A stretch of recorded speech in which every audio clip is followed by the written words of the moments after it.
Sunshine Manor is a prequel to the 2016 cult classic RPG maker game Camp Sunshine.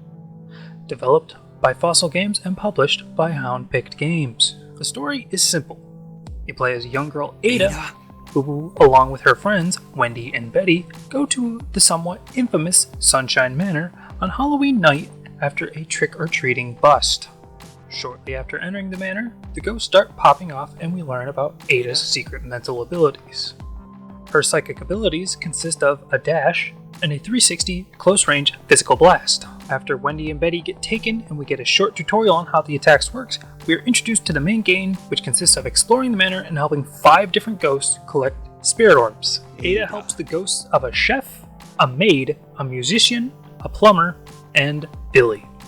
The game does also offer very hidden side quests, but these are mainly for lore dumps and cosmetic purposes. They have no overall connection to the main story as far as I was able to find. The options menu is very limited as there's only a volume slider and an atmospheric subtitle ticker. The in-game difficulty progression is pretty decent for the most part. Chapters 1 and 2 are relatively easy, with the boss of Chapter 2 being my favorite of all the boss fights. Chapter 3, however, is a nightmare in difficulty spike. The boss of this chapter is the stage itself, and the need to have the urgency and patience at the same time as having moving platforms and somewhat jank hitboxes. Chapter 4 is what I would like to call a well-done water level. The controls are slightly floaty, but not too overpowering to make it unplayable. The downside to this area would be that the boss is too reliant on RNG, as the fight could last anywhere from 3 to 10 minutes.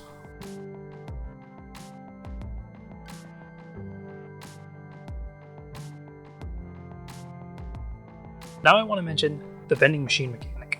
If you get lucky when killing a grunt enemy, you get a gold coin.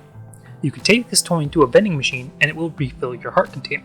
The only problem with this is that it is really not needed until Chapter 4, and in Chapter 3 it's at the beginning of the area, which defeats the purpose of its progression.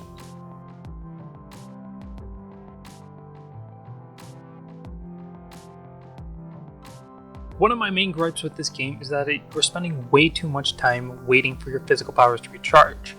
Granted, I don't see a plausible solution that wouldn't break the game. If it recharges too fast, you become too overpowered. Since I played a pre-patched game, there are multiple bugs that occurred. Enemies become harmless, there are many visual glitches, and during the end credits there are very noticeable auditory glitches. But I did not encounter any game-breaking bugs. Most of the bugs were simply cosmetic bugs in nature. I recommend this game as a Halloween kind of game. It's not as horror-heavy as Camp Sunshine was, but this felt as though it didn't want to be a scare fest as much as it wanted to be a quirky feeling Halloween game.